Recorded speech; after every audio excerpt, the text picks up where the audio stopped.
nobody really wants to be around you. A lot of women don't want to be around a lot of women, and typically you'll get a cat and dog, or may get a kid possibly, and then you get some type of unconditional love from a kid and from babies or sex to get some type of connection from a man, because you do not know how to have a genuine connection with a man or a child. I think that's something. So what was your pushback, Jay? She got a process. Pushback on what? No, it's not about the process. She said that's why eventually I tuned them out. That's complete evidence right there. So I ain't listening to this shit because there's no fucking point of talking to you, because you talking at all of us.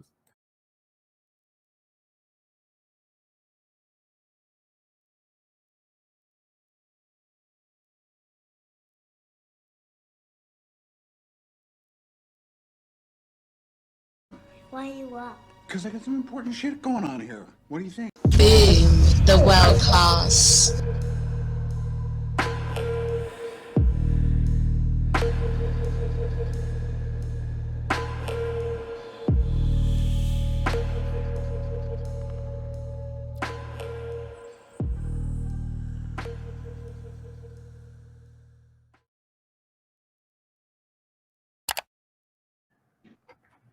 Have a standard?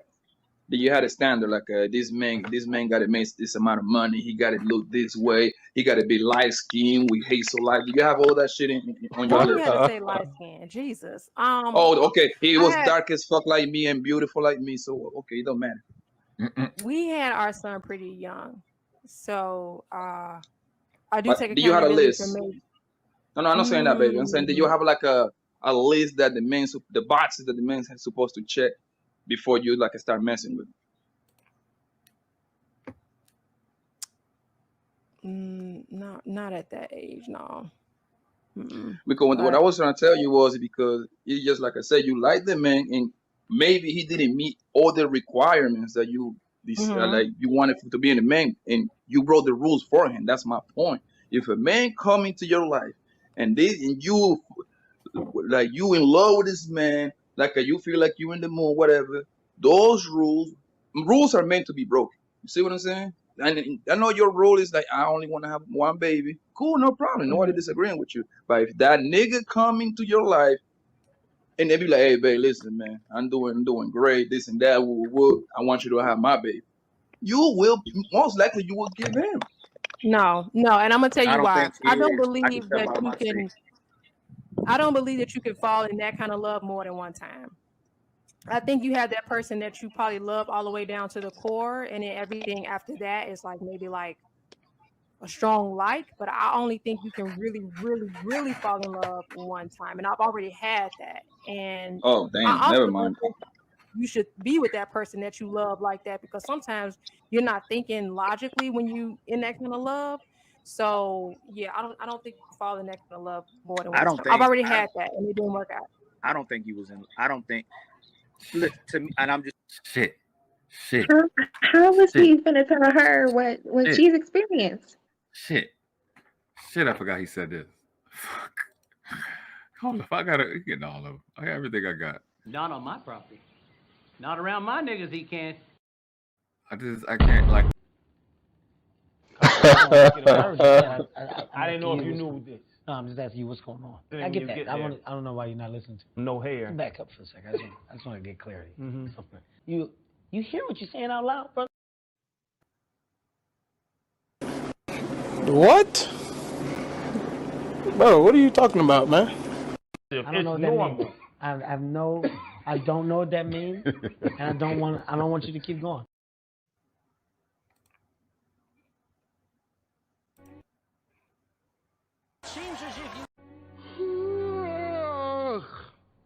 Are you done? Are you done?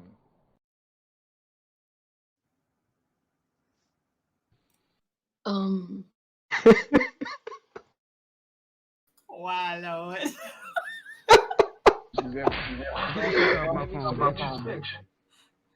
I'm sorry. Miguel, can I ask you a question? Yes, Lexie. Can you help me understand what's going on with this man? Is he having a mental breakdown in the front of us? I don't understand this behavior. I genuinely think this is a robot. I think it's like an android. I don't think it's a Lexie, I don't want to do a deal with him anymore. We were gonna do a deal, but not anymore. Yo, I'm like, You see what I'm are you saying? serious? Like, I'm like, I don't want to be disrespectful. I'm just like, is the men, like, can you guys identify, is this like a mental breakdown this guy's having? Jey Ali is a beautiful woman. She's soft spoken. She's always poised. She's doing right by her beautiful son. She is the epitome of what a lot of young moms should strive to do. And he is not recognizing all her attributes. At no point, he's not even giving her credit for one thing. You know what I mean? And then she seems like a young lady that has a good head on her shoulders. She's making determinations and decisions in her life that are the best for her son. She's not being selfish. And for him to go ahead, I don't know if he's about to tell her that he doesn't think she was really in love or something like that, and even discount the beautiful love and energy that her son was created in, it's just going to even be more distasteful. And that's why I'm just asking, is this like a mental breakdown this gentleman is having before our eyes? Like, why is he being like this with her? Particularly with her, because she's not demonstrating anything at no point in time that would warrant someone coming at her at this magnitude, at this particular juncture, and watching this conversation. I just wonder, why is he doing this to her? I could answer that for you, Lexie. I don't want to throw the young man under the bus because he's not here to defend himself. But he's clearly trying to run stepdaddy game, and he can't figure out how to get his foot in the door. Yes. That's a good point. Every male knows he's trying to run game. This is what he's trying to do. It's like, I don't know if it's not dirty macking, but it's like you need to take a bath macking. You know what I'm saying? Like you've been outside a little too musty, and it's annoying. You literally about to tell this girl that she wasn't in love, like you was there. That's weird. Thank you for helping me. Thank you, both of you, for just bringing a little bit more perspective and a little more clarity. Because I'm really like, what the hell is going on right now? Why is he doing this to her? And thank you both for helping me understand that he's where this behavior is really stemming from. So I appreciate the explanation. You're welcome. Because on my mind, I've had Shushu and Dalllas D on my mind while I was listening to this. While I was sitting there on this panel. And this is like the straw that broke the camel's back, because I had the same take that you have. I'm like, yo, what?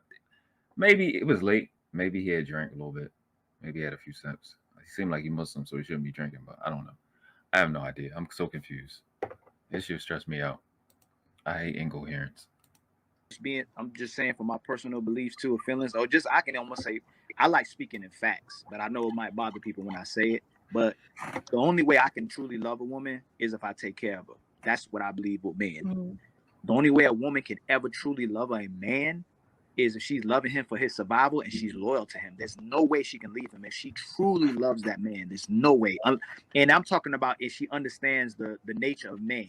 As long as he's taking care of himself and his responsibility to you, or if y'all have kids, your children, there's no if you really love that man, you're always loyal to him. I think what's happening with you, whether you choose to process it or not, I don't know if you process love or what love is, and right, because it's so correct. And your responsibility to a relationship. And I feel like you may not know that responsibility, or you're not ready for that responsibility and deal with failing, or for someone to be able to tell you you're not equipped. Like, you're ready to tell somebody the expectations and standards you have, but when you do that, meet that ideal man, and he may already told you and you didn't make him happy, it seems like if you get in another situation, or even having a child, it's like you're afraid that you'll fail another situation. And so you don't want that responsibility. And I think it's going to hurt you in the future when you truly start processing it. When you start looking, like, the older I get, the older more people get, the things that kept you happy 5 years ago, 10 years ago, is not going to be the same thing that keeps you happy as you get older.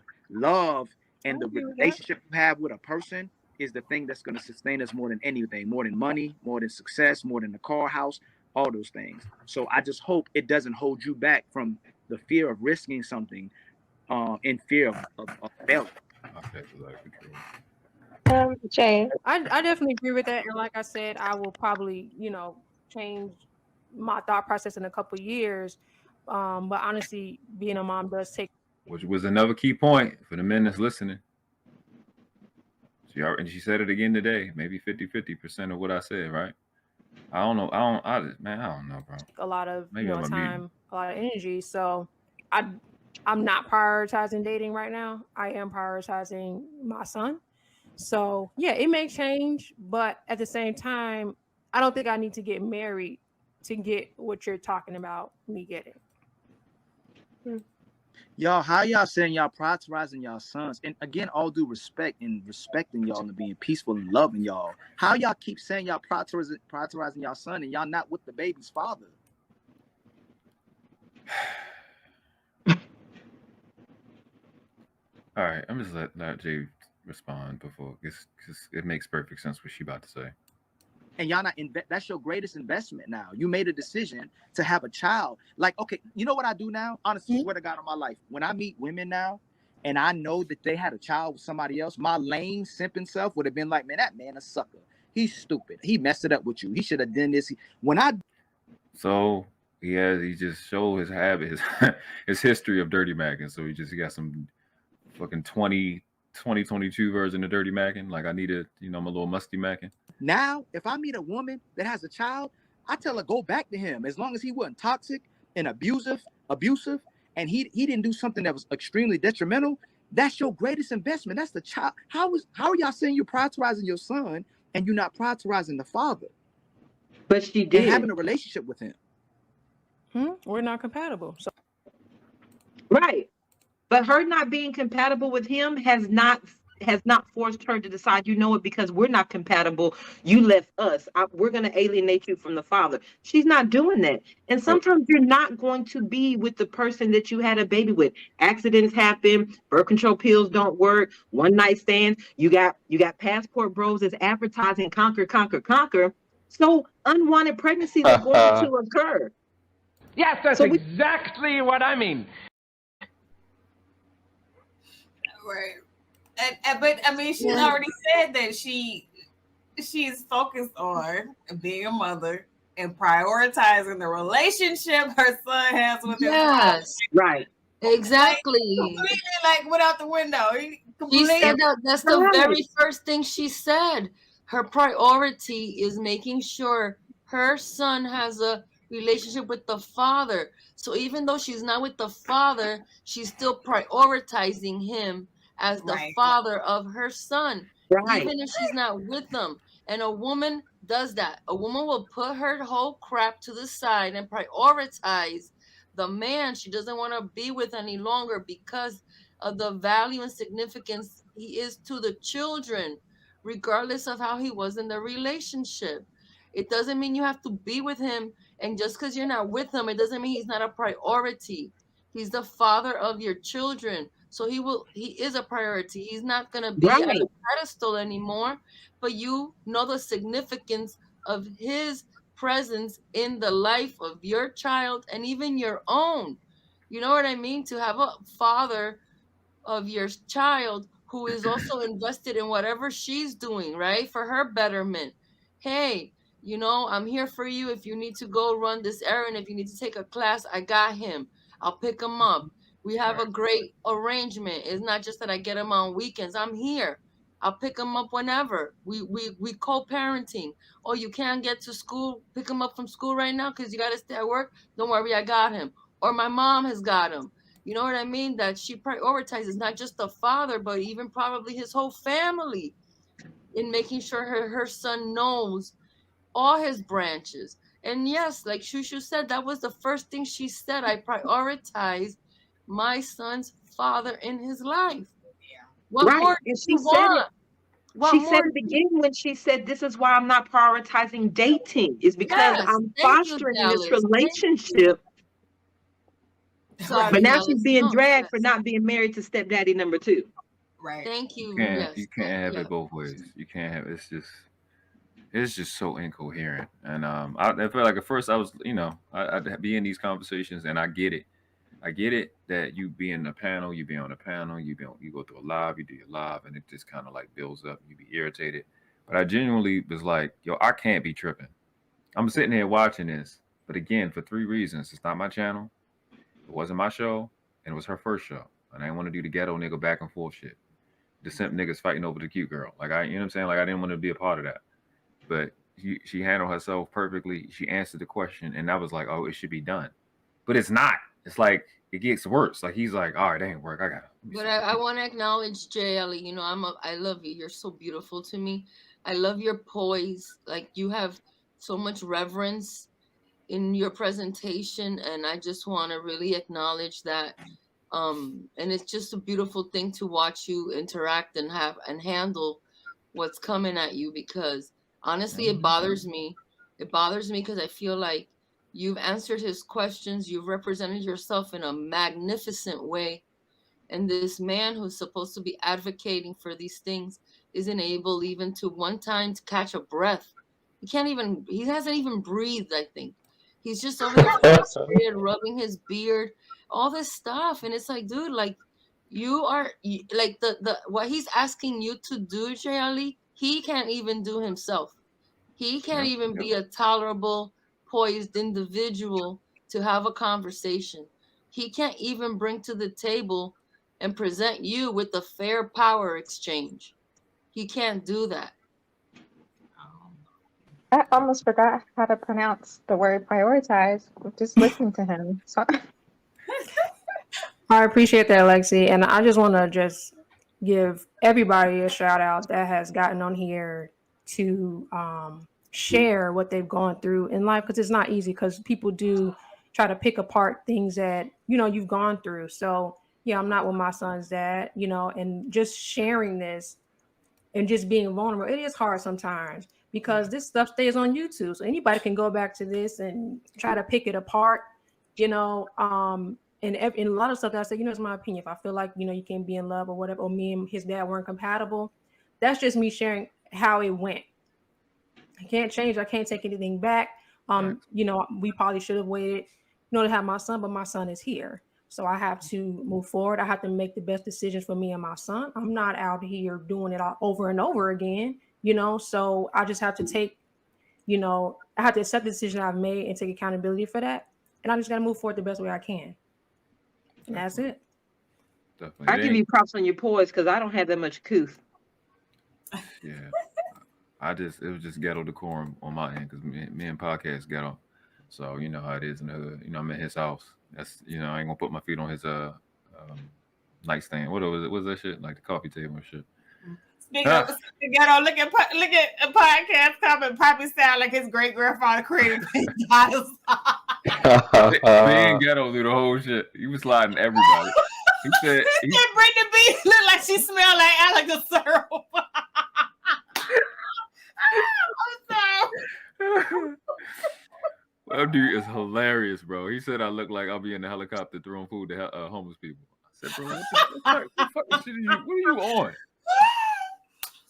I think it would be better for us to raise our son as co-parents than it is to be in a relationship, because it could be worse on kids when you. Oh, hold on, my bad, bro. It's a little bit of video left, and yeah, we ain't got that much long to go. But shout out to JT from What We Know podcast. What's up, bro? What's going on, bro? I'm just out here listening, man. Shoot, do the laugh. Do it. We all got the clip. Yeah. I'm loving the dialogue, bro. Absolutely.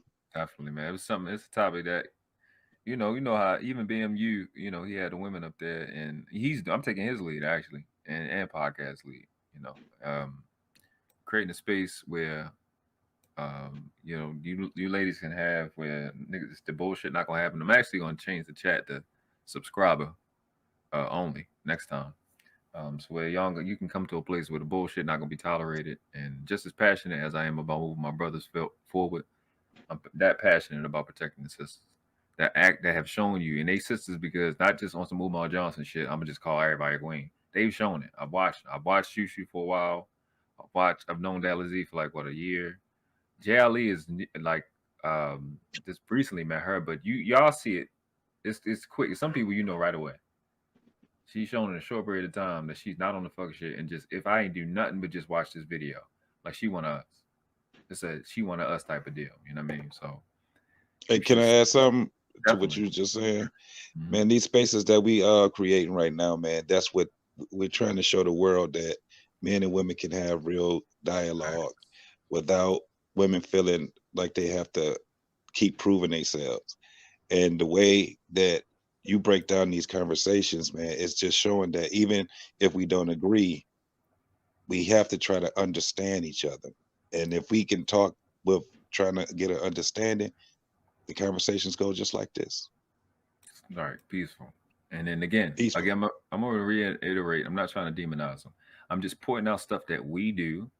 And I say we, meaning that I've done it. Probably not, but I haven't spoken up when I've seen it enough. And I take full responsibility for that.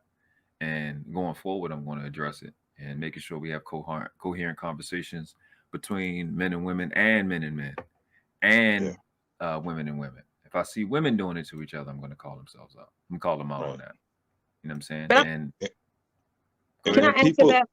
Yeah, D. Dalllas, go ahead. I just wanted to add that he's so right about that, because that's one thing that even on my platform, we could have a point of our podcast. There's a particular reason why we're talking about this.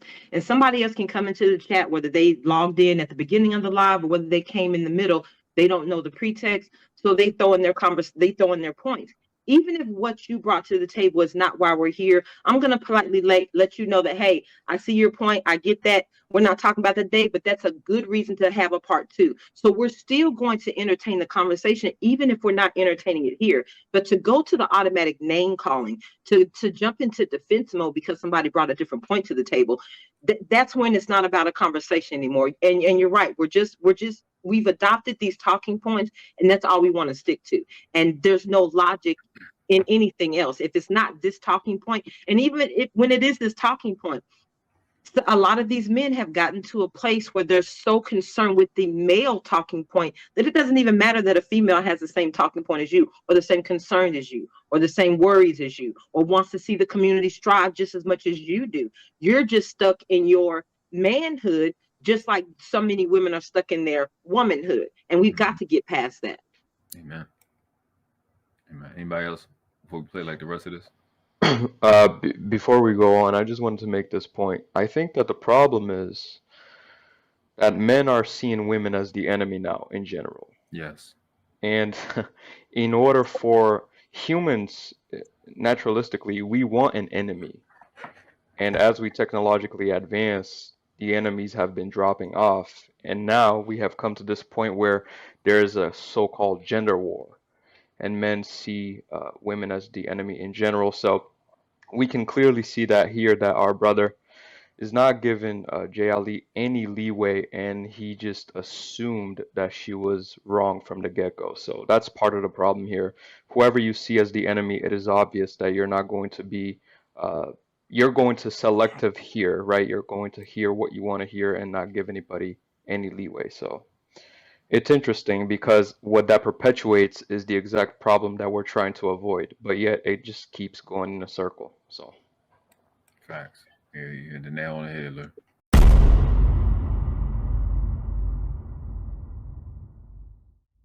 They would be fools to resist my divine power. His death was a necessary loss. Soon I will have a new apprentice. One far younger and more powerful. Remember, when a king is loved as I am, much can be accomplished. We didn't do this because we like you. We did this because we are you. Boom, the world class.